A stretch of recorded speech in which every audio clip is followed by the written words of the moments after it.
오늘 저는 누가복음 8장 22절에서 25절까지 있는 말씀을 가지고 삶을 위협하는 광풍을 이기려면, 이런 제목하에서 말씀의 은혜를 나누고자 합니다. 우리 한번 따라 하시겠습니까? 삶을 위협하는 광풍을 이기려면, 삶을 위협하는 광풍을 이기려면, 저는 아마 그때가 캐나다 갔을 때인가인데요, 큰 호수에 배를 한번 탄 적이 있습니다. 그런데 그 호수에 얼마나 강한 바람이 몰아치는지 모자가 날아갈 것 같아서 모자를 쪼이고 해서 썼는데도 불구하고 모자를 잃어버렸어요. 날아가가지고. 여러분, 인생에 있어서도 뜻하지 않는 바람이 불 때가 있습니다. 멀쩡했던 사람이 이번에 큰 어떤 기업에, 큰 기업에 그러한 건설회사가 지었다고 해서 다들 안심하고 그곳에다가 이제 모든 것을 투자한 사람들, 아마 낙심이 너무나도 크실 거예요. 어떻게 이럴 수가 있을까? 어떻게 그게 무너질 수가 있을까? 신축 공사장이 이럴 수가 있을까? 다시 부수고 다시 세워라. 지금 이제 야단 났습니다마는 뜻하지 않게 이런 광풍이 불어요. 어떤 사람은 산에서, 어떤 사람은 바다에서, 어떤 사람은 물질 때문에, 어떤 사람은 건강 때문에, 어떤 사람은 하늘에서, 아니 외국에서, 국내에서 자기 사람 때문에, 이유 때문에 여러 가지 광풍을 만납니다. 그 광풍 하나에 미친 바람 때문에, 그 강한 바람 때문에 건강을 잃어버리고, 물질을 잃어버리고, 자기 명예를 잃어버리고, 권력을 잃어버리고, 삶의 터전을 잃어버리는 사람 세상에 얼마든지 많이 있어요. 모자만 잃어버리면 그건 다행이죠. 그런데 너무나도 중요한 것을 잃어버릴 때가 있다는 것입니다. 오늘 여기 성경에 보니까 광풍에 대해서 얘기합니다. 이 갈릴리 호수에 광풍이 일어났다는 겁니다. 여러분, 돌풍이라고도 얘기하고, 성경의 다른 성경에 보면은 폭풍이라고도 얘기합니다. 그래서 여러 성경책을 제가 쭉 봤는데, 12가지 성경책을 봤는데 여러 가지 표현이 많아요. 그런데 우리 개역 개정판에는 이와 같이 광풍, 다른 데는 돌풍, 다른 데는 폭풍, 이런 것들에 대해서 언급을 하고 있는데, 왜 갈릴리 호수에 이러한 광풍이 일어날까? 제가 한번 그 사실을 알기 위해서 조사해보고 알아보니까, 갈릴리 호수는 남북으로 길이가 자그만치 21km나 됩니다. 저도 몇 번 그 갈릴리 호수에 가서 베드로 고기도 먹어보고 배도 여러 차례 타봤지만은 이 호수가 너무 큰 거예요. 남북으로 측량을 해보니까 21km고, 동서로 측량을 해보면은, 물론 좁은 데는 조금 더 좁을 수는 있지만은 가장 넓은 넓이를 보니까 13km나 됩니다. 남북은 21km고 동서는 13km나 되니까 이렇게 큰 호수가 너무나도 정말 귀하죠. 그래서 이스라엘 사람들은 호수라고도 하는 사람들이 있지만 바다라고도 얘기합니다. 갈릴리 호수 또는 갈릴리 바다라고 얘기를 합니다. 그런데 왜 이 갈릴리 바다에 이와 같이 광풍이 일어날까? 미친 바람이, 폭풍이 몰아칠까? 왜 그럴까? 알아봤더니 이 갈릴리 호수는 옆에 있는 지중 해면보다 낮아요. 한참 낮습니다. 210m나 낮아요. 그러니까 옆에 지중 해면보다 이 호수가 210m나 낮은데, 그곳에 따뜻한 온기가 있는데 주변에 높은 산들이 있습니다. 그 높은 산들에서부터 내려오는 강하고 찬 바람과 이 따뜻한 바람이 이렇게 같이 부딪히면서 생기는 게 바로 이 미친 바람이에요. 이 광풍이고, 이 폭풍이고, 우리가 얘기하는 돌풍이라는 것입니다. 이것 때문에 수많은 사람들이 항해를 하다가 갈릴리 바다 위에, 갈릴리 호수에서 배를 저 가다가 사람의 목숨을 잃기도 하고 전복되기도 하고 파손되기도 하는 것을 보게 되는 것입니다. 이 광풍으로 인하여 수많은 사람들이 정말 그때만 알면 피해가면 되는데, 광풍은 때가 없어요. 시간대가 없어요. 시간대가 언제 불지 아무도 모릅니다. 우리 인생도 마찬가지예요. 멀쩡하게 잘 있던 사람이 갑자기 세상을 떠나요. 질병의 광풍을 맞아서. 어떤 사람은 사업을 잘하다가도 갑자기 그 사람이 광풍을 맞아서 온데간데 없이 사라져버리는, 길거리로 나가는 사람들도 얼마든지 있더라는 것입니다. 어느 때는 질병의 광풍이 불기도 합니다. 우리 인생에 재난의 어떠한 광풍이 불기도 합니다. 지금은 천재지변의 광풍으로 코로나19 때문에 지금은 모든 인류가 고생을 하고 힘들어하고 있습니다. 2월달이 되면은 이제는 10,000명을 넘어설 거라고, 하루 확진자가 대한민국에 10,000명이 넘어설 거라고 얘기를 하고 있습니다.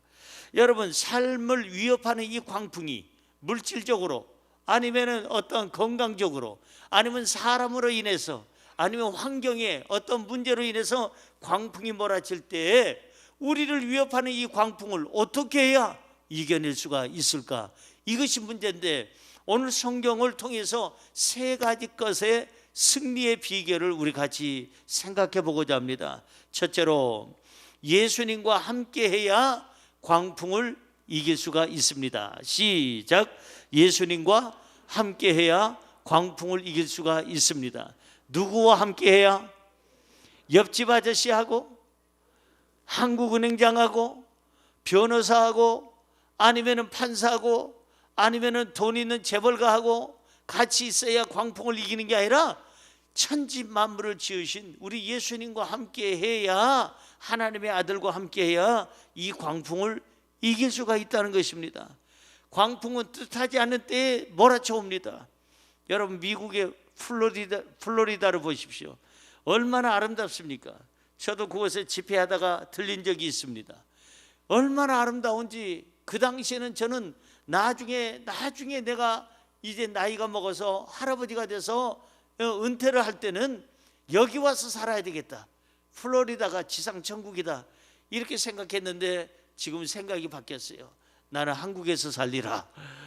플로리다에 보니까 매년마다 그 돌개바람, 허리케인이 와가지고 싹 쓸어가는 것을 보고 저곳에는 살 데가 아니구나 하는 것을 느끼게 됩니다.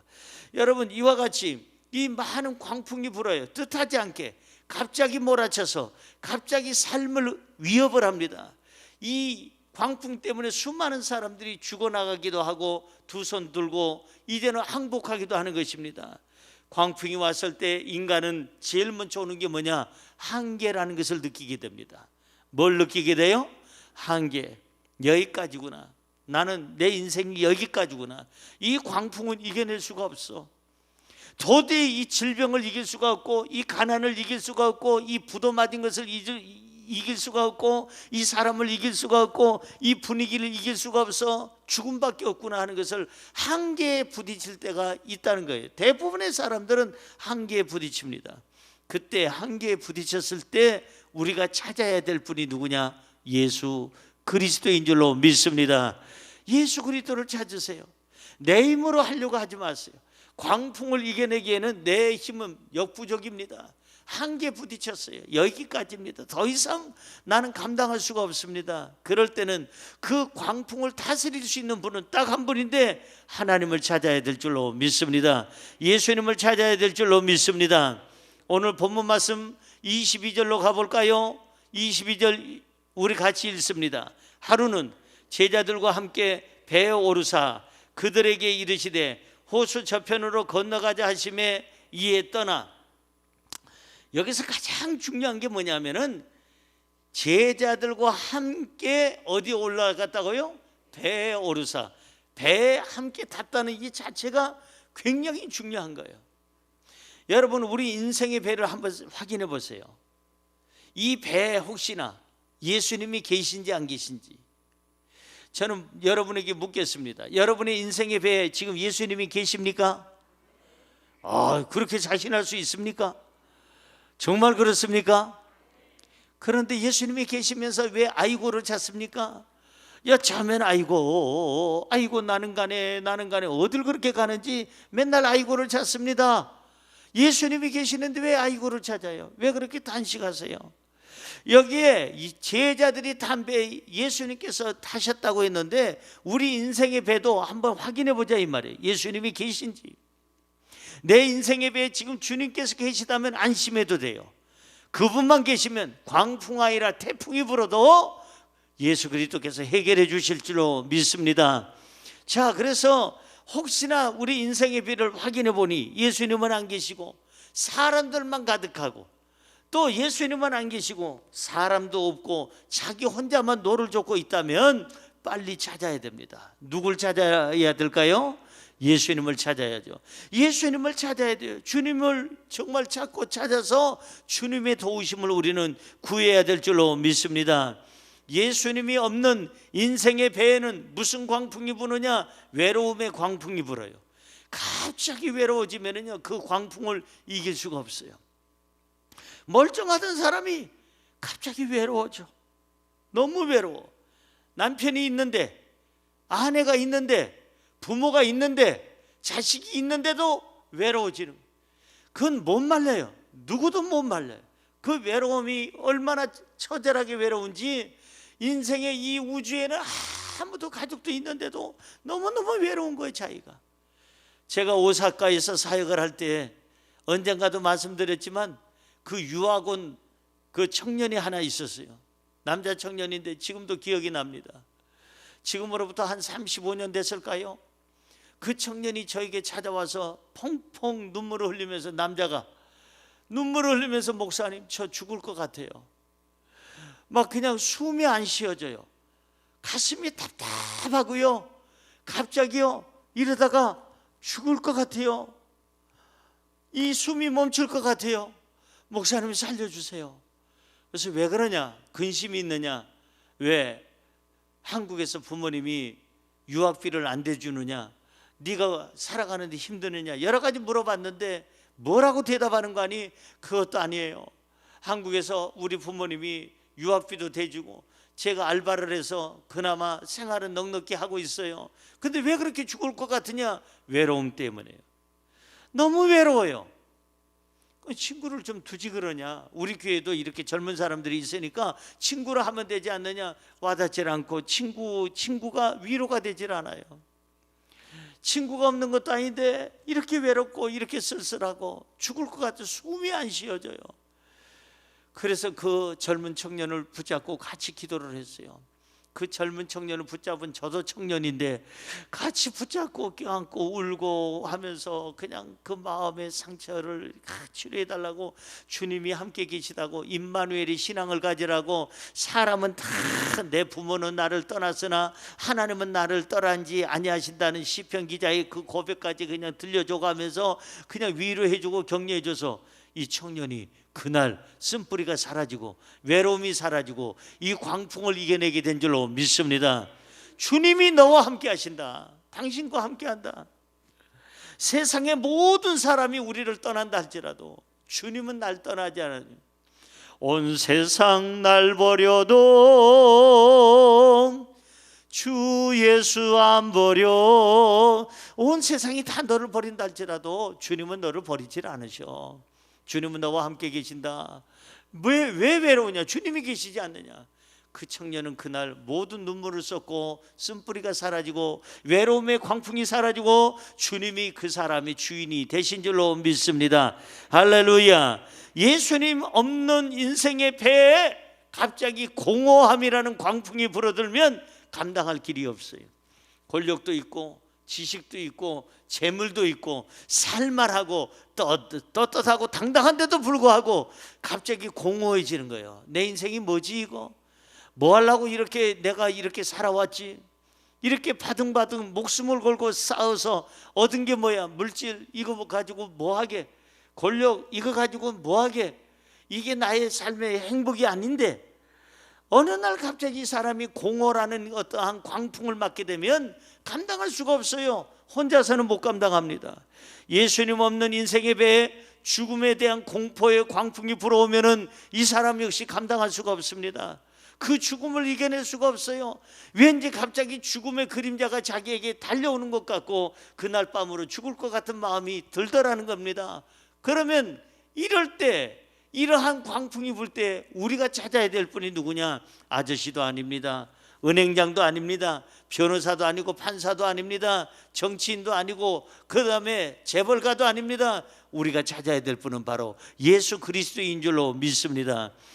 주님이 계셔야 내 인생의 배가 안전하다 이 말이에요. 주님이 함께 타고 계셔야 내 인생의 배에 어떠한 비바람이 몰아쳐도 주님이 막아주실 줄로 믿습니다. 지금 예수님이 계신지 한번 확인해 보세요. 주님, 제 인생의 배에 주님이 계신가요? 확인해 보세요. 주님이 계시면 정말 다행이고, 안 계시다면 지금 빨리 예수님을 찾으시기를 바랍니다. 근데 중요한 것은 예수님을 내 인생의 배에 모셔다 놓기만 하면 안 돼요. 오늘 성경에 뭐라고 써 있는 거 아니? 본문 23절 상반절에 보니까 이렇게 써 있습니다. 읽어볼까요? 행선할 때 예수께서 잠이 드셨더니, 뭘 드셨어요? 잠이 드셨어요. 어디에서요? 배 안에서. 예수님을 제자들이 배에 모신 것까지는 좋은데, 함께 한 것은 좋은데 예수님을 잠들게 했어요. 왜 예수님이 잠드셨을까? 제가 여러 가지를 생각해보고 주석책을 보고 기도해 보니까 제 생각은 이런 것 같아요. 예수님이 같이 타셨는데 주님 앞에 기도하고 찬양하고 주님과 같이 대화를 해야 되는데, 주님과는 대화 안 하고 이 베드로, 안드레, 모든 요한, 이 사람들이, 그 갈릴리 출신들이 전부 다, 야, 내가 말이여, 옛날에 말이여, 예수님 만나기 전에 말이여, 말이여 해가면서 여기서 금을 내렸던 어부였어. 내가 이래봬도 갈릴리 대학 어부학과 출신이요. 여기서 내가 어느 시간대에, 어느 물때에, 어느 높이에 무슨 물고기가 있는지 내가 아주 정말 잘 알지. 갈릴리 박사 아니에요 내가. 이래가면서 옛날 얘기에 지금 꽃이 피다 보니까 예수님과 대화를 하질 않는 거예요. 예수님을 찬양하질 않는 거예요. 예수님의 말씀을 듣질 않는 거예요. 세상 얘기만 꽃피다 보니까는 예수님은 그 얘기가 아무 관심이 없으니까 주무시게 됐더라는 거예요. 성경은 정확하게 이렇게 얘기합니다. 예수님께서 잠드시자마자 무엇이 왔느냐? 광풍이 온 거예요. 주님이 우리 인생에 계셔도 주님이 주무신다면 광풍은 온다는 것입니다. 주님을 깨우시기 바랍니다. 주님과 대화하시기 바랍니다. 주님께 기도하시기 바랍니다. 주님을 찬양하시기 바랍니다. 주님이 잠드시면 광풍이 온다는 거 잊지 말고, 우리가 기도하고 주님과 대화함으로 말미암아 주님이 깨어 계시다면 광풍은 올 생각을 못할 줄로 믿습니다. 성경 볼까요? 마가복음 9장 29절입니다. 시작. 이르시되 기도 외에 다른 것으로는 이런 종류가 나갈 수 없느니라 하시니라. 이 말은 무슨 말이냐면, 기도 외에는 다른 것으로는 해결할 능력이 없다는 거예요. 오직 기도만이 이 광풍을 이기고 문제를 이길 수 있는 해결책이 되는 줄로 믿습니다. 로마서 12장 12절은 이렇게 말씀합니다. 소망 중에 즐거워하며 환난 중에 참으며, 그 다음에 뭐예요? 기도에 항상 힘쓰며. 너희가 예수 그리스도 안에 있으면, 주님과 함께 살아간다면 소망 중에 즐거워하면서 살아라. 그리고 환난 중에 인내하고 참아라. 주님이 함께 한다면 그 주님께 기도하며 항상 힘써라. 할렐루야. 골로새서 4장 2절은 이렇게 말씀하고 있습니다. 기도를 어떻게 하고? 잠깐 하고, 기도를 잠시 하고, 기도를 계속하고, 언제까지? 쉬지 말고 기도하라는 말씀처럼 기도를 계속하고, 기도 안에 뭘 넣어요? 기도에 감사함으로. 그리고 나서 어떻게 하라고? 깨어 있으라. 할렐루야. 기도를 계속하시기 바랍니다. 그리고 기도 안에는 감사함이 넘쳐나기를 바랍니다. 그리고 깨어 있으시기 바랍니다.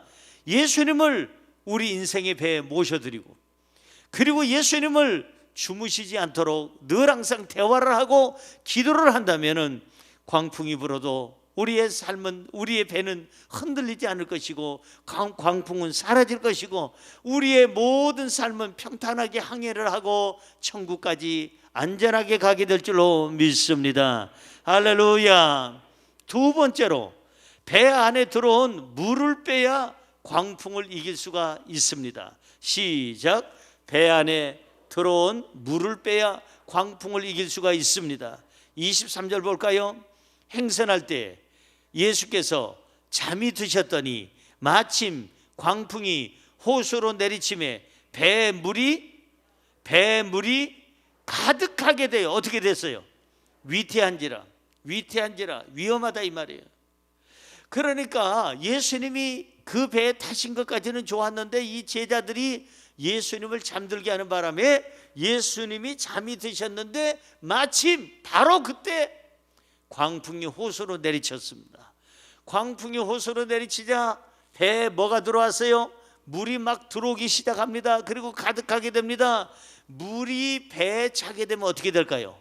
가라앉지요. 그래서 위태하다는 말이 거기 써 있는 거예요. 위태한지라. 우리 인생의 삶을 살다가 광풍을 만날 때가 있어요. 근데 광풍의 그 여파로 막 물이 들어옵니다. 우리 인생의 배에 물이 들어오는데 그 물에 들어온 것을 그대로 내버려 두면 안 된다 이 말이에요. 퍼내라는 거예요. 따라할까요? 물을 퍼내라. 물을 퍼내야 되는 거예요. 그거 그대로 내버려 두면 잠기고 그 다음에 나중에는 이제는 좌초하게 된다는 거죠. 제자들이 예수님을 모신 것까지는 좋았는데 주무시게 한 것 너무나도 큰 실수였고, 그 다음에 그런 말미암아 이제 광풍이 불게 되고, 광풍이 불자 이와 같이 물이 스며들기 시작하는 거예요. 계속 거기에 들어오기 시작해서 위태하게 되고 위험하게 됐다고 성경은 말씀하고 있습니다. 우리 삶의 배도 똑같습니다. 질병이라는 광풍이 몰아치면은 외로움이라는 그 물이 차기 시작해요. 이거 내버려두면 이 외로움으로 결국은 그 인생의 배는 가라앉고 마는 것입니다. 여러분 또한 가난이라는 광풍이 막 물질에 문제가 생겨서 광풍이 몰아치면 근심이라는 물이 자꾸 차고 넘치게 돼요. 이 물이 자꾸 근심의 물이 차고 넘치게 되면 내버려두면 위태하게 됩니다. 여러분 문제의 광풍이 내리치면 우울증이라는 물이 자꾸 차고 들어옵니다. 그리고 나서 그 인생의 삶의 문제를 일으키고 결국은 좌초하게 가라앉게 만듭니다. 여러분 또한 죽음이라는 광풍이 내리치면은 그때는 두려움이라는 그런 물이 막 들어옵니다. 이 두려움이 생기면 감당할 수가 없어요. 결국은 그 두려움 때문에 그 인생은 위태하게 되고 그리고 나서 수장이 되어버리고 마는 것입니다. 광풍으로 인해서 이러한 물들이 들어오게 될 텐데 우리는 빨리 퍼내야 됩니다. 세상에서 불어오는 광풍으로 인해서 세상에 욕심의 물이 막 들어와요. 욕심의 물이. 세상의 광풍으로 말미암아 무슨 물이 들어오느냐? 쾌락의 물이 들어오고 죄악의 물이 들어오고 불신앙의 물이 들어오고 이 세상의 광풍으로 말미암아 교만의 물이 들어오기 시작해서 그 인생을 채워버리면 결국은 가라앉게 되는 것입니다. 물을 퍼내시기 바랍니다. 물을 퍼내시기 바랍니다. 속히 퍼내시기 바랍니다. 그래야 우리는 살게 될 줄로 믿습니다. 그러면 중요한 것은 무엇으로 그 물을 퍼내느냐 이 말이에요. 인생의 배에 막 광풍으로 말미암아 들어온 외로움의 물, 그다음 두려움의 물, 우울증의 물, 여러 가지 그냥 근심의 물들이 막 그냥 막 차고 들어올 텐데 이런 것들을 무엇으로 뺄 수 있느냐? 두 가지 것이 있습니다. 첫 번째는 하나님 말씀으로 빼야 됩니다. 뭘로 빼라고요? 하나님의 말씀이에요. 시편 119편 11절은 이렇게 얘기합니다. 읽어봅니다. 내가 주께 범죄하지 아니하려 하여, 그러니까 내가 하나님 앞에 범죄하지 아니하려 하여 뭘 해요? 주의 말씀을 내 마음에 두었나이다. 어디에 두어요? 마음에 두어야 돼요. 마음에 뒀다는 것은 항상 그 말씀과 함께 했다는 겁니다. 범죄하지 않으려면, 세상의 광풍에 휘말려서 세상으로 휩쓸려 들어가지 않으려면, 범죄하지 않으려면 주의 말씀을 내 마음에 두었나이다. 내 마음에는 항상 주의 말씀이 양식이 되고 그 말씀이 내 마음에 늘 자리 잡고 있어서 무슨 일을 하든지 그 말씀이 나를 깨닫게 하고 나를 판단하게 하고 나를 분별하게 하고 나를 결단하게 할 줄로 믿습니다. 말씀이에요. 하나님의 말씀이 채워지게 되면 세상의 모든 외로움의 물이, 두려움의 물이, 교만의 물이, 세상의 더러운 죄악의 물이 싹 빠져나가게 될 줄로 믿습니다. 말씀이 있어야 돼요. 말씀이 들어와야 세상의 물이 빠져나간다 이 말이에요. 두 번째는 이 물들을 빼려면은 성령으로 충만해야 됩니다. 뭘로 충만하라고요? 성령으로 충만해야 돼. 성령이 오셨네, 성령이 오셨네, 내 주에 보내신 성령이 오셨네. 우리 인생 가운데 주님 찾아오셔서 그분이 오늘 여러분의 배에 찾아오시기를 주의 이름으로 축원합니다. 누가 오셔야 돼요? 성령이 오셔야 돼요. 성령이 오셔야 세상의 쓴물을 뺄 수가 있어요. 죄악의 물을 퍼낼 수가 있어요. 그리고 욕심과 아집과 고집과 내 분노의 모든 물을 빼낼 수 있게끔 하는 것은 성령이 오셔야 되는 줄로 믿습니다. 에베소서 5장 18절은 이렇게 말씀하고 있습니다. 읽어봅니다. 술 취하지 말라, 이는 방탕한 것이니 오직 성령으로 충만함을 받으라. 뭐 하지 말라? 술 취하지 말라. 세상에 제일 위태한 사람이 누구냐? 술 취한 사람. 저는 운전을 오랫동안 해봐서 압니다. 또 술 취한 사람을 한번 치워봐서 압니다. 육교가 그 당시에는 오래전이죠. 오래전입니다. 제가 신혼 때니까. 저는 저기 당산동 근처에서 살았는데, 거기서 신혼집에서 살았는데 육교 바로 아래에서 사람을 한번 친 적이 있어요. 제 아내를 옆에 태우고, 그 다음에 저 인도네시아 선교사로 가 있는 우리 한치한 선교사님 부부를 태우고, 제가 운전해서 가는데 시커먼 옷을 입고, 그 다음에 육교가 있는데 거기는 횡단보도가 밑에 없어요. 육교가 있으니까. 그런데 이 사람이 시커먼 옷을 입고 술에 만취해가지고 결국은 죽으려면 딴 데 가서 죽을 것이지 왜 목사 차에 치여서 죽으려고 덤벼드느냐고. 목사 차에 치였기 때문에 그 사람이 안 죽은 거예요.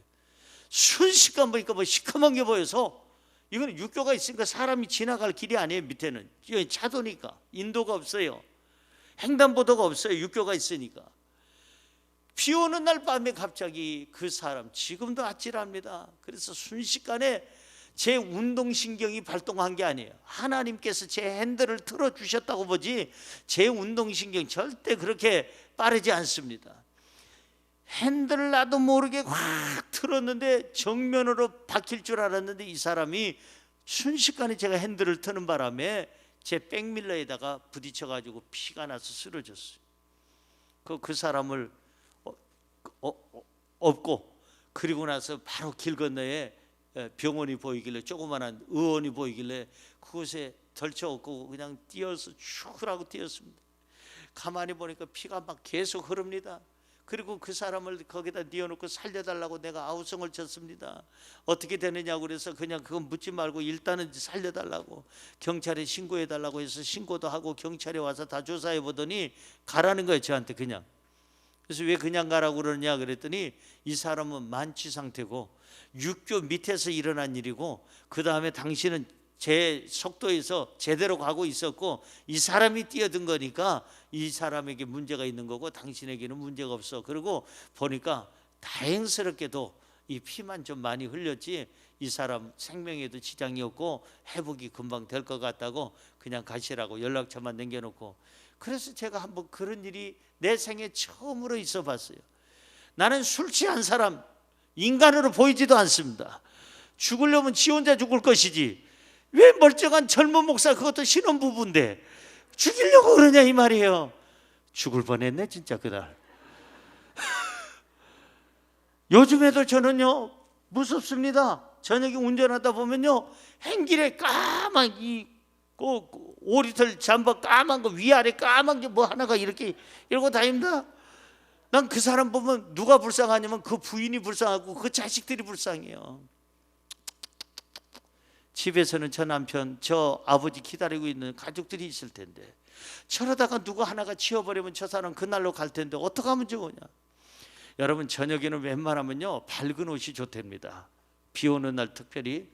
그 다음에 자동차도 기아이면은요 까만 차보다는요 흰 차가 좋답니다. 사고율이 흰 차가 훨씬 더 적다는 거예요. 검은 차는 사고율이 많다는 거예요. 밤에 비 오는 날 밤 특별히.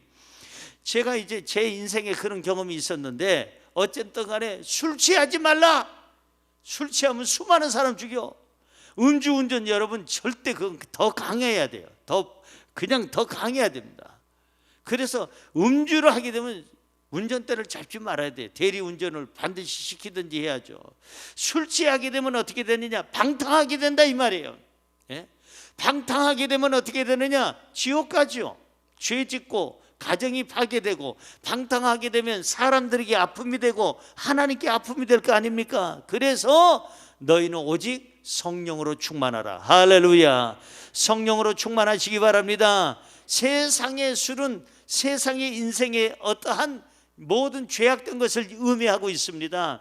술 취하게 되면 인생이 갈지자로 흔들리게 되고 목표에 도달하지 못하게 되고 나중에는 길바닥에서 죽을 수도 있고, 그리고 자초하게 된다 이 말이에요. 결국은 그 인생은 망가지고 부서지게 돼 있다 이 말이에요.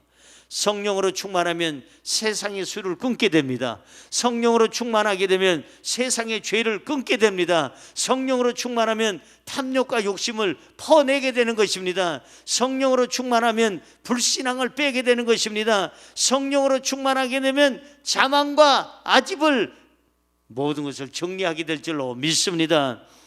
배 안에 들어온 이 물들을 뭘로 빼야 되느냐? 하나님 말씀으로 빼야 됩니다. 성령의 능력으로 빼야 됩니다. 오늘 저와 여러분 배가 가라앉기 전에 빨리 물을 빼시기 바랍니다. 그리고 성령으로 충만하시기 바랍니다. 하나님 말씀으로 충만하시기 바랍니다. 할렐루야. 지금 빼면 지금 삽니다. 지금 안 빼면 가라앉습니다. 마지막으로 세 번째, 믿음이 있어야 광풍을 이길 수가 있습니다. 시작. 믿음이 있어야 광풍을 이길 수가 있습니다. 아까 어느 곳에 가서 배를 타다가 제가 모자를 거기다 빠뜨려서 잃어버렸다는 말씀 드렸는데, 모자 정도 잃어버린 거야? 날아가는 거야? 아무것도 아니죠. 인생에 광풍이 왔을 때 모자 정도가 아니라 건강을 잃어버린 사람, 인생에 광풍이 왔을 때 명예를 잃어버린 사람, 인생에 광풍이 왔을 때 재산을 다 잃어버린 사람, 인생에 광풍이 왔을 때 목숨을 잃고 죽는 사람도 있다라는 거예요. 여러분 절대 이런 것들을 잃어버리지 않도록, 날아가지 않도록 붙잡아야 되는데, 제일 여러분들이 먼저 붙잡아야 될 게 뭘까? 믿음이에요. 세상에 광풍이 왔을 때, 물이 차올랄 때 제일 먼저 지켜야 될 게 믿음이다 이 말이에요. 제 친구 목사님 한 분이 계시는데 김 목사님이라고. 그런데 그 김 목사님 저하고 동기동창인데 한 번은 새벽에 과속으로 운전을 한 거예요.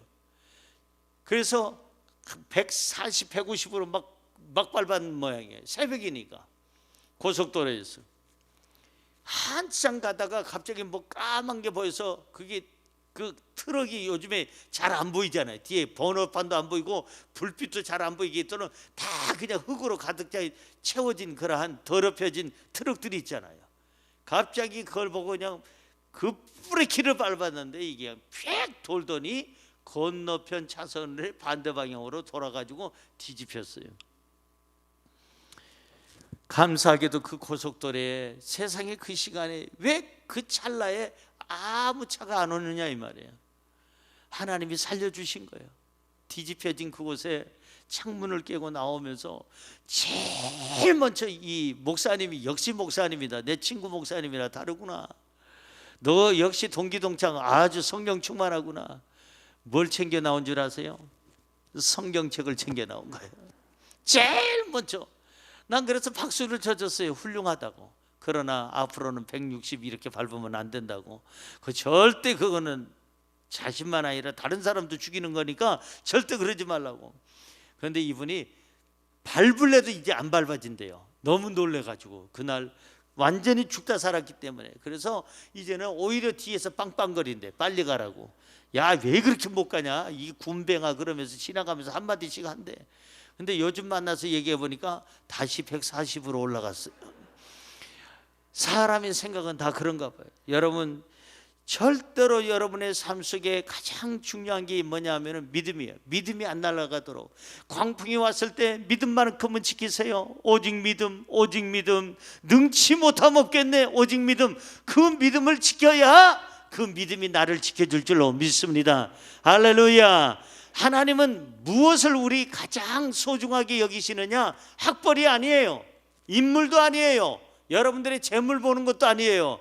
하나님이 여러분에게 요구하는 거, 가장 중요한 거 딱 한 가지 있다면 믿음이에요. 믿음을 보시고 치료하시고, 믿음을 보시고 죄사함 주시고, 믿음을 주시고 구원해 주시고, 믿음을 주시고 천국을 주시고, 믿음을 보시고 영생을 주시는 줄로 믿습니다. 본문 말씀 25절은 이렇게 말씀하고 있습니다. 제자들에게 이르시되 너희 믿음이 어디 있느냐 하시니 그들이 두려워하고 놀랍게 여겨 서로 말하되 그가 누구이기에 바람과 물을 명함에 순종하는가 하더라. 너희 믿음이 어디 있느냐? 왜 이렇게 호들갑을 떨고 믿음 없는 것처럼 이렇게 떠들고 정신없이 그냥 불평하고, 그리고 나서 이렇게 난리 볶국을 치느냐? 너희 믿음이 어디 있느냐? 제자들은 그 오랜 세월 동안 예수님과 함께 하면서도 지금 믿음이 없는 걸 보여주고 있어요. 여기 보세요.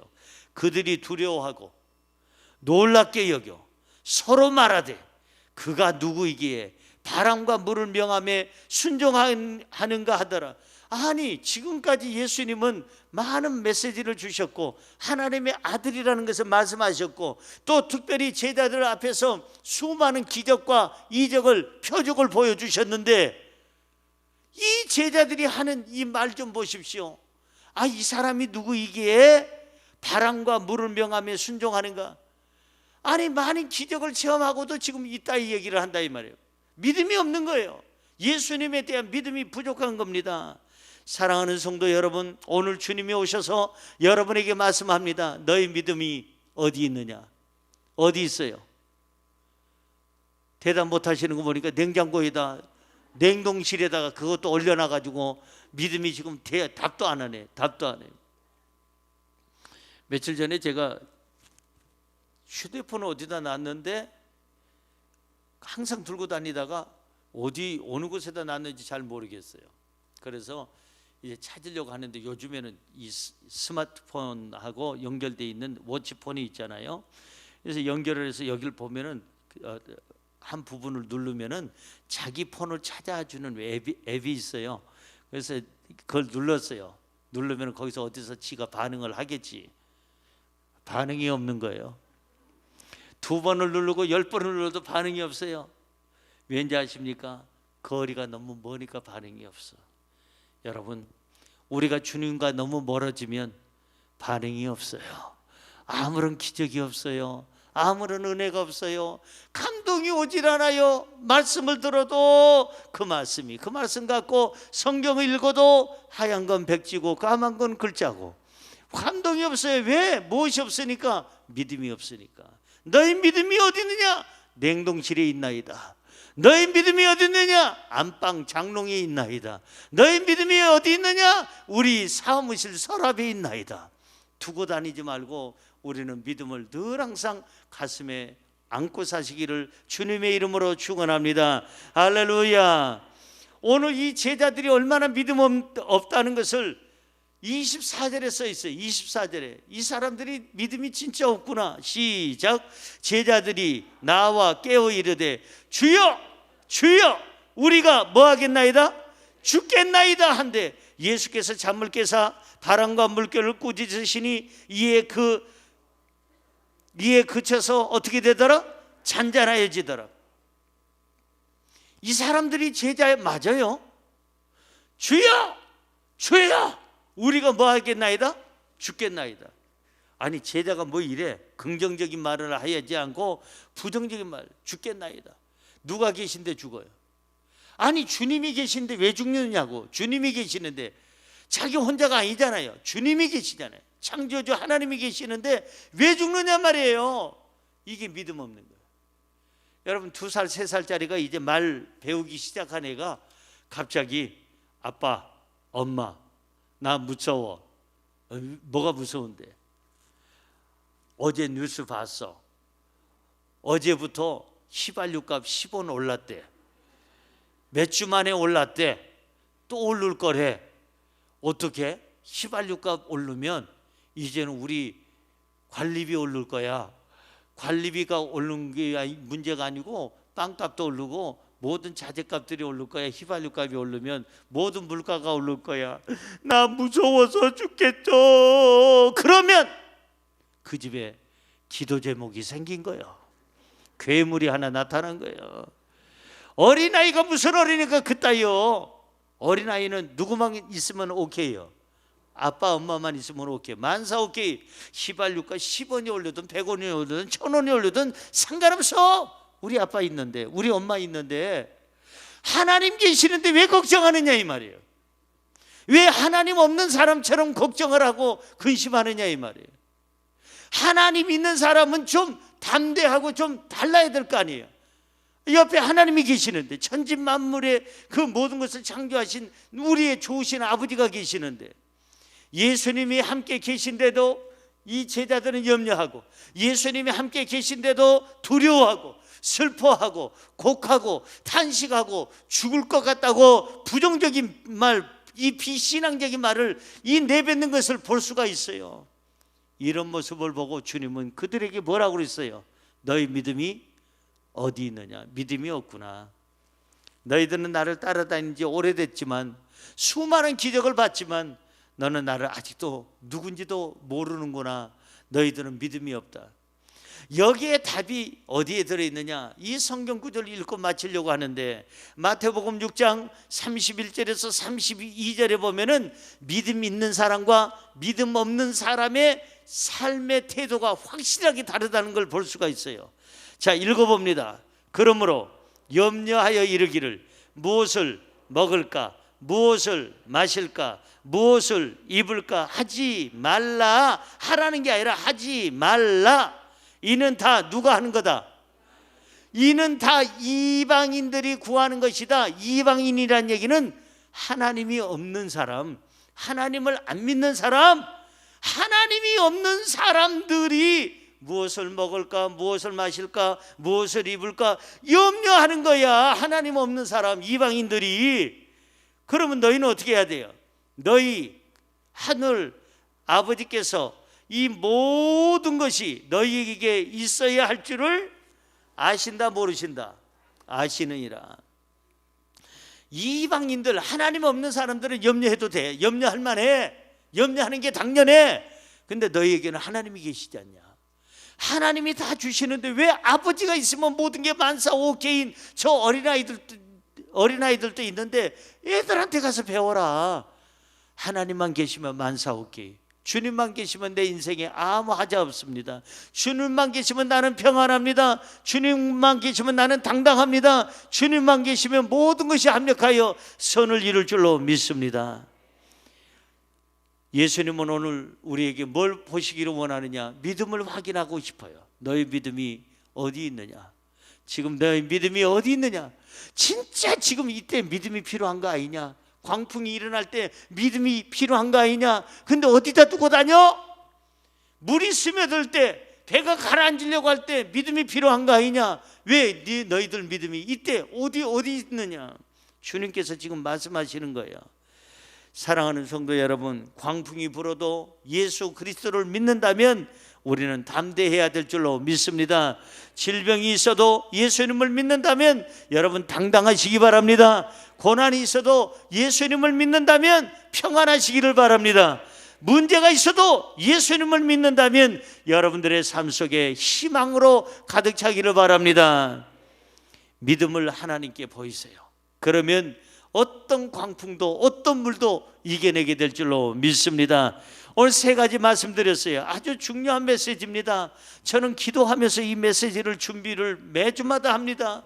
기도하고 또 기도하고 하나님 말씀을 달라고 하고 그 말씀 속에 또 기도하면서 여러 가지 주석과 함께 찾아보면서 하나님이 주신 내 말을 가지고 여러분에게 말씀을 증거하는데, 삶을 위협하는 광풍을 이기려면 세 가지. 첫째, 누구와 함께하라?